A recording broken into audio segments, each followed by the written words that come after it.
If you've joined any of my streams, you'll know I've got a decent board game collection proudly displayed behind me.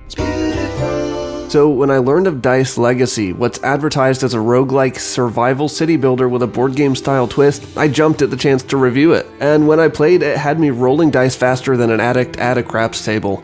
But I struggle to see how there are any roguelike or light elements outside of randomly generated maps, which are common in city builders, and one other exception that I'll talk about in a minute. Hey guys, it's Cody with Indie Game Pulse, let's get right into it. While my intro might have sounded negative, my thoughts on the game are not. I'm just being picky on their definition of the game. But I want to talk first about what the game does really well, the gameplay mechanics. You're given 5 dice at the start of each scenario, although when you first start the game you can only choose the standard scenario and the game will slowly guide you through the tutorial. Once you've played this scenario, you'll unlock all the others, some of which are brutally challenging, as well as unlocking some new leaders with different benefits and playstyles that you'll have to lean into. Choosing another scenario will spawn you onto the same style of map, which is kind of a bummer. There isn't a lot of geographical variety, and there really are not new points of interest after the first scenario or two. Where the variety lies, though, is in your colorful dice. And these are not your typical Yahtzee dice. They are 6-sided, but each side represents a different action that dice can perform at certain locations on the map, and there are also different dice classes, such as the orange peasants, green citizens, blue soldiers, and so on. Some of these classes share some dice faces or actions in common, but each has its specialties. The peasants are more suited to hunting and gathering food and resources, where the citizens are more bent toward economic development and technological research. There are several factors you need to keep up with in order to keep your dice happy and healthy. They do have stamina, which depletes with every roll, so it's more efficient to use every die on every roll. However, each action on the map takes time, and you don't want to wait for those actions to finish, or perhaps you have a more pressing matter like incoming enemies, which require you to reroll a few times and will quickly deplete your stamina if you're not paying close attention. In order to regain the lost stamina, you need to feed each die at the cookhouse or risk exhausting them and losing them forever. The user interface is well designed, and by using a few hotkeys on the keyboard, you can quickly select all dice of the same action or lock certain dice to prevent them from being rolled until you unlock them or use them. As a board game fan, I really enjoy the puzzle of figuring out which dice to send where and how best to optimize my actions and not waste too much stamina. It reminds me a lot of the board game Castles of Burgundy with its dice rolling worker placement, although Dice Legacy features much more of a survival focus.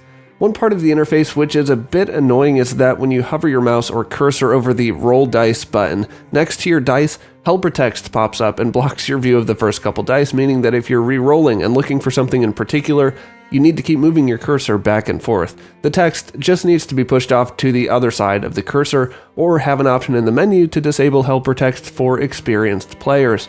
Another crucial piece of the game that's missing is rebindable keys, which to me are essential in a city builder. In fact, outside of the game's encyclopedia, where you can read about different actions and effects, there's not a concise place like a controls panel where you can view all of the keyboard commands. In a game which uses almost half of the keyboard for hotkeys, I think you need to have rebindable keys, and at minimum a tab in the settings showing what all the controls are.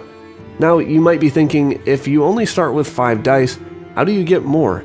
Truly the elephant in the room, but when a mommy die loves a daddy die, you send them to the house, where they jump each other's bones for 60 seconds and then out pops a fresh peasant die. And yes, that sentence did include 2 puns for the price of 1. Let me know in the comments if you're privy to them. Jokes aside, let's talk about the survival elements in the harsh world of Dice Legacy. And if you're enjoying the video and want to see more from us, hit the like button and subscribe for more.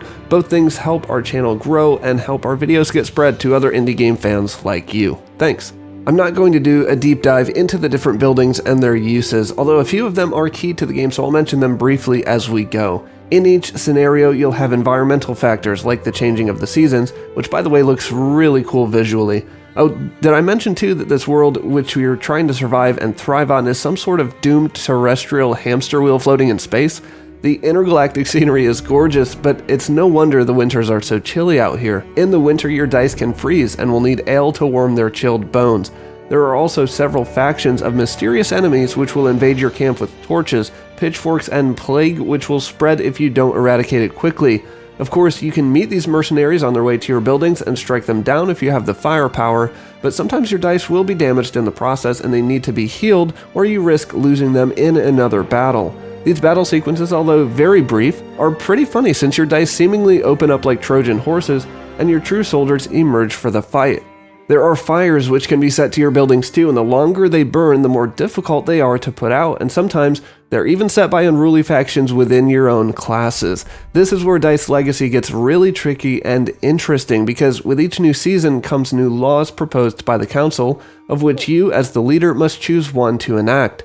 Each law benefits a different faction, and while uplifting the peasants might make them more resourceful, ignoring them or eliminating too many of their dice will cause unrest, at which point they will begin setting fire to your own buildings. Each class has similar triggers which will help you prosper or accelerate your demise.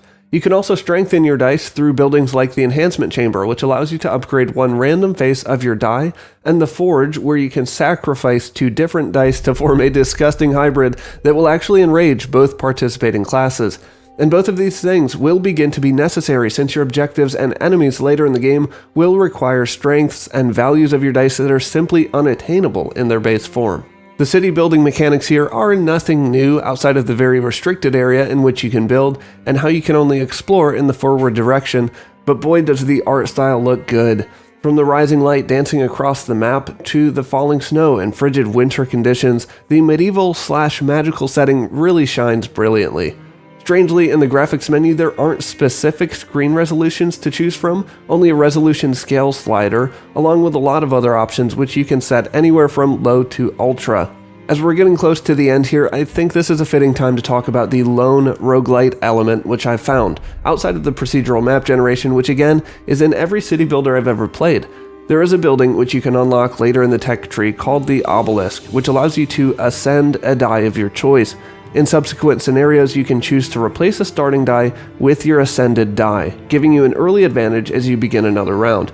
However, and this is not made clear before you use it, choosing to use an ascended die in a new scenario is a one-time thing. It will be gone for good unless you manage to ascend it again in your current play. Roguelites and lights all tend to have this theme of progressing through randomized dungeons and chambers, finding different enemies of increasing difficulty and chance encounters, and Dice Legacy does not. While the fog on the map does limit your view of upcoming resources and threats, I never got that feeling of dread or urgency as I progressed further up the wheel, or that wondering what types of encounters you're going to have right off the bat as you walk into the unknown. I'll show you footage from the start of 2 different scenarios, and can you tell me what looks different? It's the placement of resources. In my opinion, a randomly generated map and one resource which you can choose to carry over to another scenario does not constitute a roguelike game. Even though I've spent a couple hours considering the definition, I would be curious to hear from the development team what rogue elements there are in the game that I might be missing. I could just be dense. However, even if Dice Legacy isn't roguelike, it's still very challenging, and while it eases you into learning all the mechanics, I spent several hours each in a couple different scenarios and always felt like I was fighting from behind, struggling to keep up with incoming enemies and the needs and demands of my citizens. So the question is, should you play Dice Legacy?